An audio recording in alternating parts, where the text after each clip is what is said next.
I'm listening to 49er Rush. Niners all day. Let's bring 6 home, baby. Let's go. I love it, man. It's time for the 49ers Rush podcast.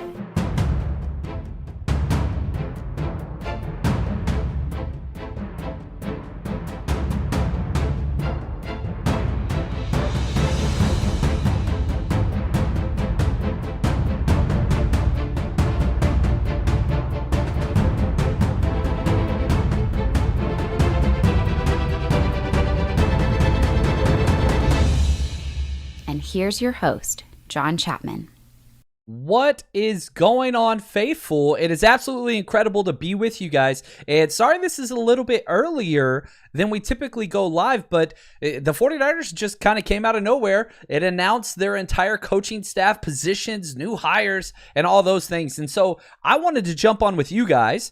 And man, let's go through it because there's so many new positions. We just found out who our special teams coordinator is going to be, which is a swing for the fences pick. But with all things that are boom or bust, there comes with it some major question marks, and we're going to get into that one big time. So, yeah, Chris, I'm seeing. He says, any good news for special teams? Well, let's start there, okay? Because this is kind of the issue. The 49ers have named, we're going through all the coaching, even the position changes, which there were quite a few. But the biggest, I think, in my opinion, is the special teams coordinator. Now, let me be very honest and very, very clear. There's only one way to go, and that's up. I do believe we had one of the worst special teams coordinators in the entire NFL for 5 years straight, Hightower. I'm so glad he is gone. And also, let's unpack that a little bit. The way in which Kyle Shanahan and the 49ers handle their PR moves is interesting because nobody gets fired. Well, hold on. One person got fired, and that's John Embry, and they tried not to fire him. They tried to give him a pay cut, and they tried to change his position so that they could bring in Anthony Lynn. He said no. Then they fired him. So there was only one person on the staff that was, quote unquote, fired publicly, and that was John Embry. But they didn't even want to fire him. They just wanted to kind of demote him so they could bring some new blood in, whatever else. Didn't work out, so they let him go. Hightower was going to be fired, but instead they let him find his own position. Scangrello, right? Rich, the quarterback's coach. I think he was out as well. So they don't announce that. They let him go find a new job, which he landed with Kentucky. A pretty cush job, actually. So, that's interesting. That one's a little bit more of a coin flip if he was actually let go or not. But again, I think a big step up has taken place there. But it's a boom or bust step up. We'll get to Griese. We'll talk about that as well because this is what Kyle Shanahan brings. This is what it is. It's swing for the fences. He's not doing a lot of retread hires. That's not what he does. He wants to bring in people that he trusts and or is loyal to him, right? The Shanahan Loyalty Project in full effect. But with this special teams hire, okay, here's the deal. Brian Schneider, I mean, good gosh. Dude's been a special teams coordinator for 13 years in the NFL. He's won a Super Bowl with the Seattle Seahawks. It's a within the division hire. But where is the risk? Well, here's the risk. The last 2 years, he was a special teams coach. He stepped away for personal reasons before the season or during the season. He's done it twice now. I don't know what those personal reasons are. And usually my take on all of these things is personal reasons, stay out of it, man. It's personal. If they want to let you know what it is, usually you assume it's a bad thing. I've been a part of certain things, right? When we adopted our boys, my plan was to continue coaching. Now, I didn't have to step out in the middle of the season, but I did step away from my coaching career because of personal reasons, right? Who knows what this guy's family's been through, but he did it back-to-back years. So he's with Seattle for a long time. He started with the Oakland Raiders back in 2007, 2008. Then he got hired on with Urban Meyer last year in the Jags, but he stepped away before the season started. So he didn't officially coach then either. So the guy's got experience out the wazoo. There's no doubt about that. Again, Super Bowl title. It's going to be great. I hope everything out, behind the curtain's great. I hope things are very, very well for him. But that's rough there. But this is a huge upgrade. If he coaches, the special teams will improve over what they were. There's no doubt about that. It's just, can we get to that point? That's the question. So this is stock up. I love this hire. Brian Schneider, awesome. He's coached 18 playoff games, 13 years as an offensive coordinator. Like, he's been around for a very, very long time. So that one is a great, great, great hire. It's just, again, you got a little bit of an asterisk next to it because you don't know how that's going to go. Now, next big hire. Brian Fleury is now the tight ends coach. Now, if we stick with Brian Fleury, he's not a new coach. He's been with us. He's been the offensive quality control coach for 2 years. He was our defensive quality control coach in 2019. So he's been in the 49ers coaching staff for 3 years. He's replacing a legend. There's no doubt about that. John Embry is incredible. I'm so glad that he went with McDaniel down in South Beach, and I hope things go well there. But focusing on Brian Fleury, our new tight ends coach, he's got a pretty good track record as well. 2013, his first year coaching, was with the Bills as a defensive quality control coach. 2014, 2015 with the Browns. Guess what? There's your Shanahan connection. He was a linebackers coach. 2016, 17 with the Dolphins. Then he stepped away. He was out of the NFL for a few years there, and came back. It was with the 49ers for 3 years. So this is a promotion rewarding somebody that's been a defensive coach, but the last 2 years he's been on the offensive side.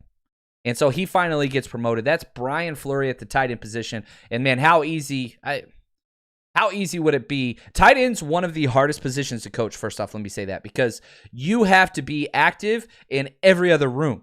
You have to know all of the run game assignments, every single one of them. You have to know all of the passing game assignments and protections. So the tight end coach has one of the fewest positions. It's also one of the most difficult to coach because you have to gel with the quarterback, with the wide receivers, and the O-line.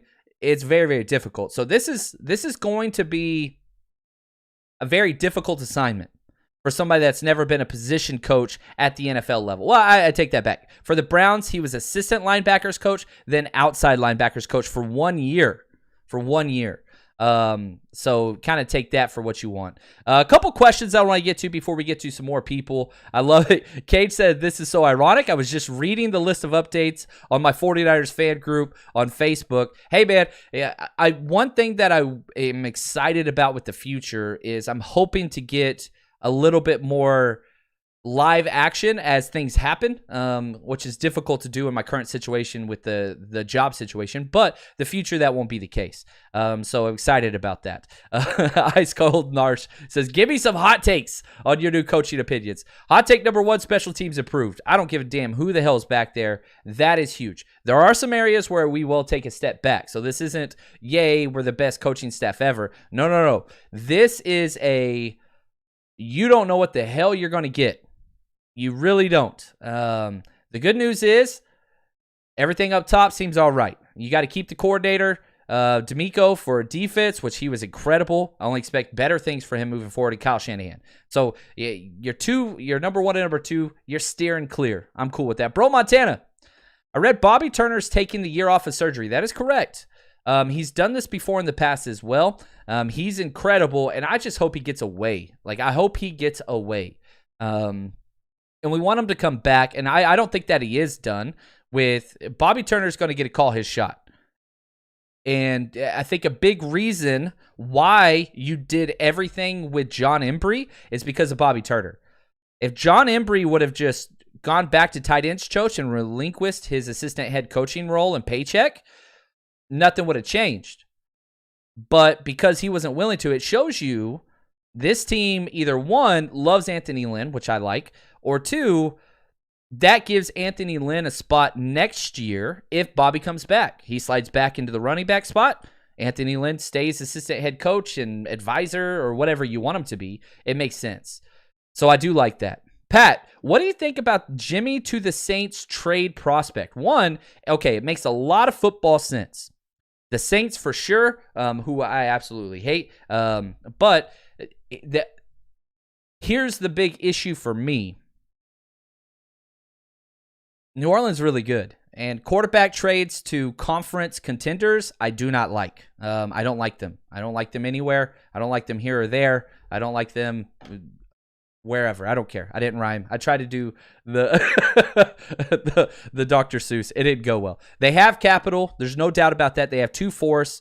Their third rounder is not until pick 100. It's not their original third rounder. They traded that. But yeah, you can make it work. Salary cap wise, yeesh, that's going to be tough. The Saints are in some bad position salary cap wise. We'll have to see what happens with what goes on there. But I would personally rather trade him to almost anybody else besides the Saints. Now, if they're willing to overpay, that's great. But I would much rather send them to the Washington Commanders. I'd rather send them to any AFC team. Saints would be last call. If you remember, if the Saints won one more game, 49ers don't even make the playoffs. Remember? They almost beat us out of the playoffs. So why send a quarterback there? If they'll pay for him, I'm down, but I'd prefer to send him out of conference, almost always. Commanders don't really scare me too much, but I'd prefer them. Saints, it's a damn good defense. Damn good defense. Oh, man, Steve, he says, love the live stream. Is that a decent hour for us Aussies on my day off? Way to go, John. Hey, man, always thinking about you guys down under. Absolutely love it. Eggy 49ers. Hey, Mr. Chapman, do we already know who will be the official offensive coordinator? Man, such a wonderful question. Simple question with a very difficult answer, as only Kyle Shanahan could bring up. So, all right, let's jump into this. There's not an official offensive coordinator, at least not listed by the 49ers. Now, you have to have a tree of, who's official and who's not all the way down. We'll have to see what that looks like. Yeah, because, the NFL changed this 2 years ago because of Kyle Shanahan, where, LaFleur wanted to go work with his brother, and Shanahan said, nope, that's a lateral move. He's our offensive coordinator, but he doesn't call plays. He wasn't the number 2, all these things. And the NFL's like, all right, we got to get out of this. So somebody has to be labeled the number 2. So Kyle Shanahan's the official offensive coordinator. Then we have 2 coordinators, which is what we've done the last 2 years, right? So last year, Mike McDaniel was the run game coordinator. That gets passed off in-house to Chris Forrester, who is our offensive line coach, who has been our offensive line coach. That hasn't changed. And in my opinion, he's going to be the number 2 guy, Chris Forrester, because he's been around for freaking ever, okay? You go all the way back. He was a graduate assistant in 1982 at Colorado State. Then, in 1988, he moved on to Stanford for 4 years as an assistant O-line coach. Then it went to the NFL. He had 4 years with the Vikings. He had about 7 years with the Bucks, and that was all the way back in 2001. He was with the Colts for 2 years, Miami for 1 year, Ravens for 3 years, then the 49ers for a very long time, from 2008 to 2009. Then he had a hiatus, went to Washington for about 6 years, then came back in 2015, then left for the Dolphins for 2 years, and he's been back with the 49ers for 3 years. So my assumption is, people always talk about how, man, he hires all these super young coaches, with not a lot of experience. You can't say that. Not with Chris Forrester as probably your number 2 on offense. You can't do that. The dude he's worked for, listen to these names that he has coached under. Chris Forrester, okay? This is our offensive line / run game coordinator. Brian Billick, Tony Dungy, Adam Gase. Oh, that's a red flag. Dennis Green, John Gruden, Mike Nolan, Kyle Shanahan, Mike Shanahan, Mike Singletary, Jim Tom Sula, Dave Wanstead. He's got all of the experience you could ever want and more. He's only been the offensive coordinator for 1 year, and that was in Miami. It did not go well in 2004, as things in Miami typically do. So that's one part of your answer. So he got the promotion into Mike McDaniel's spot. And then the other one is Bobby Slowick. Very, very popular name. His dad was around for a very long time. He is the offensive passing game coordinator. Good old Bobby Slowick. Now, his whole thing, he's young. So again, you're pairing old experienced with young Shanahan loyalist. And so I'm fine with that. I am totally cool with that. Now, Bobby Slowick, he played for college ball at Michigan Tech. But again, another Shanahan loyalty pick right here. In 2010, he was the video assistant. You heard me right. Bobby Slowick, video assistant for the Washington Redskins under Mike Shanahan. He was there for a while, and then whenever they all got fired, Slowick wasn't retained. He left the NFL for 2 years and went to work at PFF, Pro Football Focus. That's right. Came back when Kyle Shanahan got hired with the 49ers. Defensive quality control in 2017-18. Then he flipped sides and moved to the offensive side as an offensive assistant.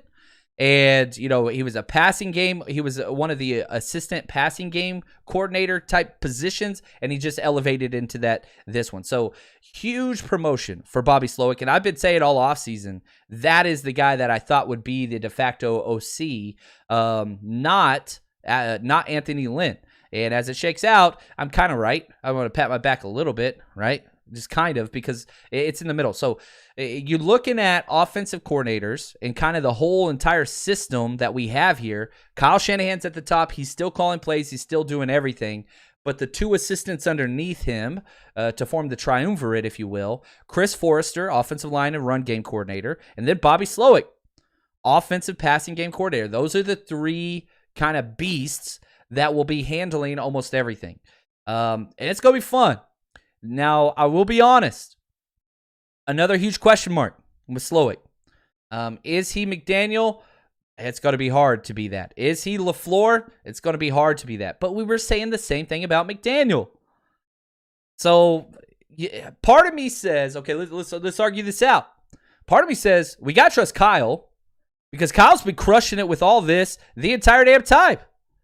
So, he was right about McDaniel. He's right about, Saleh. He was right about D'Amico Ryans. He was right about. He was wrong about the special teams coordinator, but, it took him 5 years to correct it, but it's corrected now. So, I don't know. I want to give him the benefit of the doubt. I do love that he promoted experience with this young, trendy Shanahan, whatever. I love that Forrester's there. The guy has, good Lord, forgot more football than most of us know. So you have that there. But again, you got to put a question mark. I don't think that this is one that has elevated the 49ers coaching staff over the previous one, but it's next man up. And I'm totally cool with that. Now, speaking of next man up, here we go, baby. We got our NFL draft party taking place. And so real quick, just want to put this out there, man. Go buy your tickets, guys. This is going to be incredible. We keep adding more and more talent, people coming that are going to be broadcasting live. You're going to be able to see basically the murderer's row of 49ers podcasts and media coverage at this event. Really excited about our NFL draft party, which we've been pumping up. And again, we're going to be live in Las Vegas at the Mandalay Bay, one of their brand new clubs that they just redid. We rented it out. It's just us. It's just going to be 49ers people there for the entire first round of the draft. We're going to be broadcasting the entire first round. We've got Fred Warner and Elijah Mitchell coming out. And so we still have meet and greet tickets available that are there. We still have some VIP tickets that are available as well. So head over to 49ersrushroadtrip.com to get your tickets. And if you want more in-depth information and updates throughout this whole thing, because we're going to be doing lots of giveaways, text DRAFT, D-R-A-F-T, to this phone number, 833-306-0365. Again, text DRAFT to 833-306-0365. 0365. We've got a lot of 49ers podcasters coming out. We're going to be doing giveaways on the hour, every hour. And for the people that are there, we're going to be doing a live mock draft competition as well. And the prizes that we are getting together for this, I'll reveal them a little bit later, but you get all your drinks, all your food included. This is designed to be the greatest 49ers draft party ever, and I really hope that you get the opportunity to come out and join us because it's going to be incredible. So again, head to 49ersrushroadtrip.com to get your tickets before it sells out. All right. So, again, you just got to head to 49ers Rush Road Trip. Get over there, guys. Come on, man. This is a big one. You want to support the podcast, have a good time. We have put everything into this one. So, try to get over there. Trust me, you're going to have a good time. I'm so pumped about this. I'm proud of what we've put together, to be honest with you. And we're not done. We're still working. But that is there for you. Now, a couple other questions that are coming on. Let's see here. We've got... Matthew, he says, just saw the cap is going up $25.7 million to $208 million. Who gets this money? This is where they projected it, and we're hoping that was the maximum that would be. So that's good news. And again, you talk about how much it went up. The cap went up the exact same cap amount as Jimmy G's contract. like they're like, all right, how much do we need to increase the cap from the COVID year?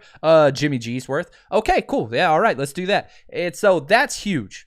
So if you look at 2021 to 2022, essentially we get 2 extra Jimmy's worth of cap spending, which is huge. Now, I understand all the draft buzz. I love it. I've really enjoyed watching the combine and breaking that down and adding my notes. And so that's been a lot of fun. But free agency comes first. And as much as I love certain draft positions or, where we are and things like that, free agency is going to determine a lot of that. And we have money. I think a lot of that money is going to go to the offensive line. That's where it should do. I want veterans on the offensive line. That's what I want. That's where I want to spend the money. I want to retain Lakin. I want to sign Debo long-term, which is going to happen. That's not going to be the biggest cap hit ever. It will be a big cap hit, but a big contract, I don't think it's going to be the biggest cap hit.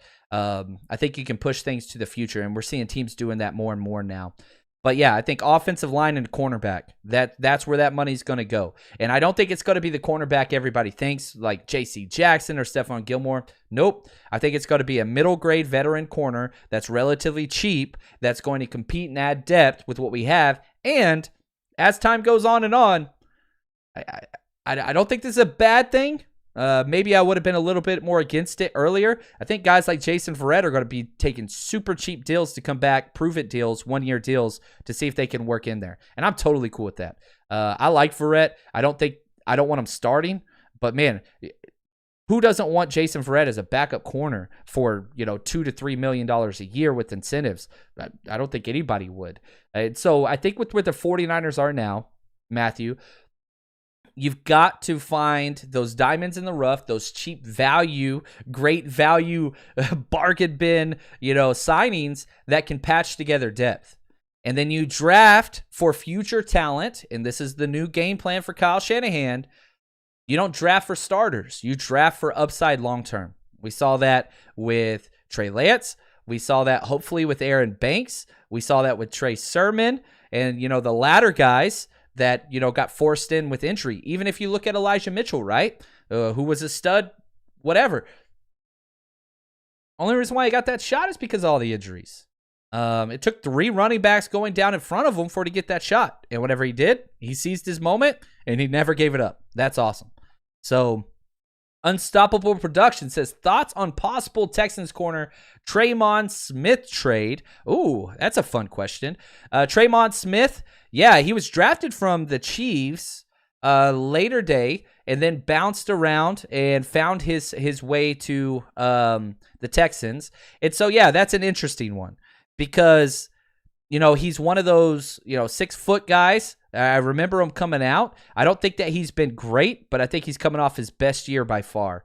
And so I think trades like that take place day 3 of the NFL draft if you're going to do that. I don't think that you trade during free agency or anything along those lines. He's a cheap corner. I'd love it. More corners, the merrier that are not, 35-year-old free agents and has-beens. I'm fine with veteran corners, but once you get past 30, I'm good in the secondary unless you're just different, and I haven't seen that too often. Stephon Gilmore counts as different, but you're still paying a premium for him. That's why I'd say no. So, yeah, if you're looking at as a Tremon Smith, you want to give up a 7th-rounder for him or something along those lines, I'd love that, but probably going to cost a little bit more than that. So, yeah, we'll have to see. And that's something that I think, again, we'll see free agency go through, then we'll see the draft. I think that's when that trade would take place. Alan, John, do you think we draft a quarterback 2 in the later round or stick with Nate? Nate is the perfect number 3 quarterback. He's not a number 2. And I would prefer adding a quarterback that is a veteran. That is what Trey needs. Trey's the youngest quarterback in the NFL still. Here's what's crazy. After this year's draft, Trey will be the second youngest quarterback in the draft because only one quarterback, I think Sam Howell, is like 2 months younger than him. The rest are all older, considerably.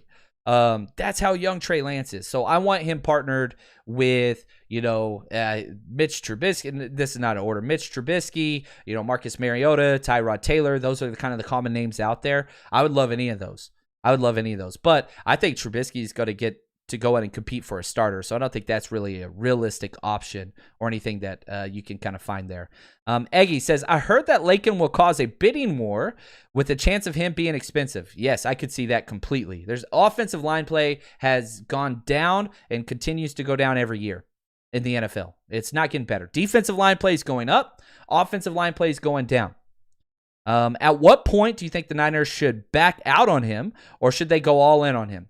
My number one priority this entire free agency, this entire offseason, make Trey Lance comfortable. That's it. Surround him with talent. Lakin is my number one priority free agent. Now, if we're going deep, dark room, whatever, you let Lakin walk, you get an extra 3rd round comp pick, maybe 4th round comp pick based on how much he gets paid, with the expectation that Aaron Banks steps in at left guard. That scares the shit out of me. Pardon my French. But if Kyle and them are like, oh, we've got this secret weapon and, he played left guard the whole time in college and that's just where he belongs. That's great. It still scares me. So I would prefer Lakin and Aaron Banks instead of just Aaron Banks and an extra 3rd round pick the following year. I want Lakin, man. I want Lakin. And if you got to pay $10 million, there's not a lot of good offensive guards out there. And I think teams are going to be paying a premium for offensive line talent. So I hope we sign him before it gets to a bidding war. The good news is, because Lakin's on our team, we have the free agency tampering period where you're allowed to negotiate with your own players right now. So we get a head start. So I really hope we get to keep him. Now, other coaching positions that have changed. Brian Griese. All right, my opinion on this. Couple things. Positives and negatives. I was talking to my good friend Benny yesterday about this. Couple things. Number one, the best thing that Brian Griese brings to the table is that he replaced John Elway in his career. That's what he did. That's the one thing that I keep going back to. I'm like, all right, cool. He had to live through how to replace, a stud quarterback and the locker room and all those things and what that looks like. He's been through that. Now, is, Jimmy G, John Elway, or anything along those lines? I don't think so. But just the fact that he's going to be able to help Trey with that, that's huge. Plus, he knows the system. He was there with Kyle. Whenever Kyle was with the Bucs, he was with Mike Shanahan. You've got all those connections, whatever else. It's a huge unknown. It's a huge unknown. Griese is going to lose his job as a Monday Night Football analyst. And I don't think he was a bad analyst. I don't think he was a good one. He was just kind of, he was kind of the barometer for average. But he knows what he's talking about. He was around his dad, who was a much better quarterback. Brian Griese, he made the Pro Bowl one year. That's kind of like the best thing that he got. He did get a Super Bowl his rookie year with the Broncos. But I think there's a lot that he could bring to the table. But again, if I'm on my skeptical side of this, it's, golly, this guy has no coaching experience whatsoever. And I'll say this, in my coaching tenure, I've coached with several players who have played in the NFL. Majority of them were not good coaches. Why? Because for them, it was just easy. They were freak athletes. Oh, you just do this. Just go do that. And it's like, man, not everybody runs 4.4s. These are high school kids. You got to help them out. You got to teach them what to see and how to react. But I've also been around amazing coaches who have coached the NFL. So it's not always this or that. And for somebody that spent, the past, 7-8 years seeing and just talking and commenting, overly pretty positive guy, I think we'll see here. Again, what is he replacing, right? So if we just look at Griese, is he your ideal quarterback coaching candidate? No, he's not. He's replacing Scangarello. That's a pretty low bar. I'm very glad that we got a new quarterback coach. I don't know how I feel about Brian Griese. I'll be honest. It's a loyalty trust play for Shanahan. Hashtag Shanahan Loyalty Project. That's what this is. But I'm fine with it because it's replacing Scangarello. I'm fine with the special teams thing, which has, again, which we talked about, some volatility to it, because he's replacing Hightower. Those are positive things. Very positive things. Now, a couple other things. Leonard Hankerson, we've talked about him. He's the new wide receiver coach. Again, Shanahan Loyalty Program or project, whatever you want to call it. He's followed him around as well. And so, like, again, we keep getting all these guys that just follow him around. He was with them in Washington. He was with them in Atlanta as a player. And here he is. He was quality control. He steps up to place Wes Welker. So that's where it is. Clay Kubiak. Now, again, this one I think is important because it's partnered with Brian Griese. Back to the whole idea of the offensive coordinator. Bobby Slowick. Nobody's seen him, right? How do you put this guy as your number 2? You partner him with Chris Forrester that has over a decade of experience coaching. That's in the NFL. You're fine. Same thing with quarterbacks coach. It's not just Brian Griese. You're bringing in Clay Kubiak, and obviously everybody understands that name, right? This is, the fact that you have a Kubiak and Shanahan coaching together, that just sounds right to me. It's just the boys. It's the boys' turn. And so, he's coached at Texas A&M. He's coached for the Minnesota Vikings under his father with Bill Musgrave and Norv Turner in 2013. Then he was with the University of Kansas as a wide receiver coach. Then he was with the Denver Broncos underneath his dad as an offensive assistant. Then he went back to the Vikings as their quarterback coach. And then he went to the Denver Broncos again as their passing game coordinator. And, now he's back with us, Clay Kubiak as assistant. So again, you're partnering. It's not just Brian Griese as a quarterback coach. That's oversimplified, and you're missing the big picture. It's a nuanced approach. You have these 2 guys working with Kyle Shanahan that both know this system inside and out. I like that. That is good. I love if you flip those hires, right? If you would have said the quarterback coach was Clay Kubiak, everybody would have said A+ hire. But the fact that you got him as the assistant, all right, now you're cooking with something. That's kind of like doubling down, right? I'm totally cool with that.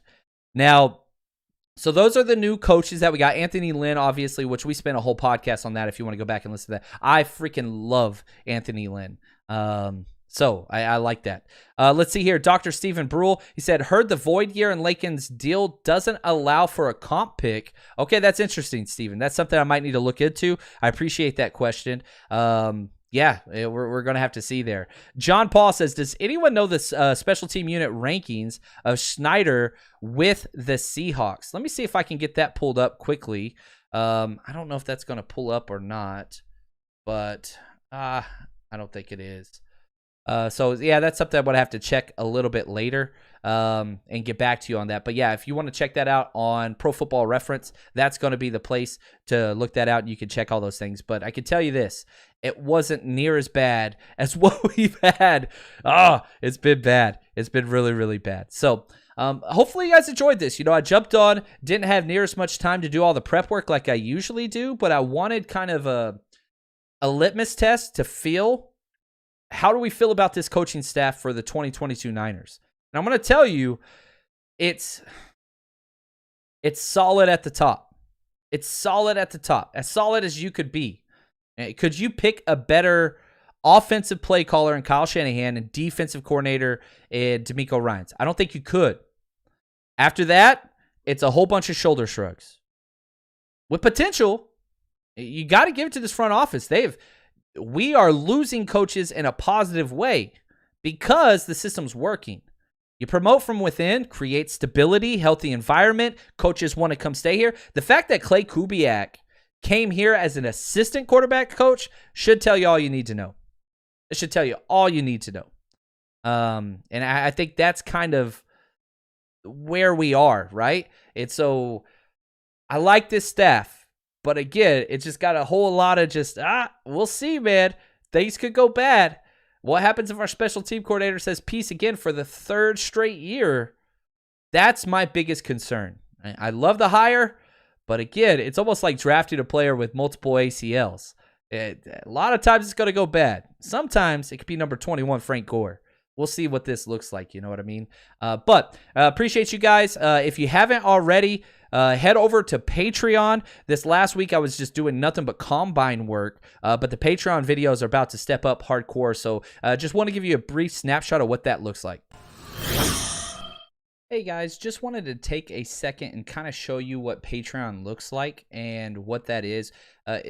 Amazing app, and you can use it on your phone or whatever, but it's really whatever you want. Like if you're just one of those hardcore draft people, you can just click on the tab. We have 64 draft breakdown videos up already. And so you can just kind of scroll down and kind of look at the different positions. If you want corners, which I'm going through now, those are there, and the specific players that are there. Let's say you want Trey Lance, right? You want to go back through and you want to see what Trey Lance was like in college. I've got a bunch of Trey Lance video breakdowns where I go through just hours and hours. We have over 230 plus videos up currently. And so it's just this really easy way. The 49ers draft class. You want to see guys that we haven't seen this year. You want to go back and you want to watch some Aaron Banks. What was it that they saw in him? We didn't get to see him on the field in the regular season. Aaron Banks. You want Trey Sermon. All of the draft classes there. You want to look at opponents. You want to watch Rams games, right? You just type in Rams and oops, did the wrong one. There we go. Got to clear that off. But like you can go back and you can watch all these old games that we have, and every single offense and defensive snap from the last 2 seasons, those are on there. Also, this is the best way to support the podcast. So you want to check that out. Head over there. All you got to do is just type in 49ers Patreon in Google. We're the very first one that pulls up, and it's the best way to support us. So go check it out and help this podcast grow. And if you don't like it, as always, you check it out. Not your cup of tea. 100% money back, guaranteed, no questions asked. Just say, sorry, didn't use it enough, whatever. Money back guaranteed, no issue. So go check it out. Now, I'll say this. One of the players I get the most questions about is definitely Christian Watson out of North Dakota State, who was a teammate of Trey Lance. Again, if you want to watch some of his college film, a lot of those Trey Lance breakdowns, you'll see Christian Watson out there. I don't think he's going to be there at 61. I really, really don't. Now, just because I think that doesn't mean it's going to happen. Again, Creed Humphrey rule, right? Creed Humphrey went at 61, which is total BS. I did a redraft. Creed Humphrey should have been a top 10 pick. Should have been a top 10 pick. I think I had him ranked. I think I had like 20. I think I was on like 20, and people made fun of me for it. But who knows, but I think that Watson's going to be gone. I don't think that'll be there. If he is there, that would be incredible. And it would be, why not? We've seen this in the NFL, right? You pair Jamar Chase with his college quarterback, Burrow. You pair Waddle with his college quarterback, and Tua. You pair, Devontae Smith with his college quarterback, and Hurts. It works. There's chemistry there. It matters. There's, all that. If you could get them, that's great. Wide receiver ain't the biggest need, but golly, man, you get a playmaker like that can stretch the field vertically with that body type. Whew, I would love it. The good news is there are a lot of wide receivers. And, we've been doing corners. We're going to switch over to edge on Patreon. Some pass rush specialists. That's what the Patreon members voted on next. And then wide receiver and O-line. So that's kind of what we've got coming up. And again, if you're a Patreon member and there's something you want covered, a certain player or whatever, you want to break down on somebody, just hit me up. Be more than happy to get that to you. Just saying thank you for supporting the podcast. So thank you guys. 49ers coaching staff. I like it, but it's not as easy as just a simple like, oh yeah, we got a great coaching staff. That's not what this is. There are some reservations, but hopefully you guys enjoyed this. And as always, stay strong, faithful.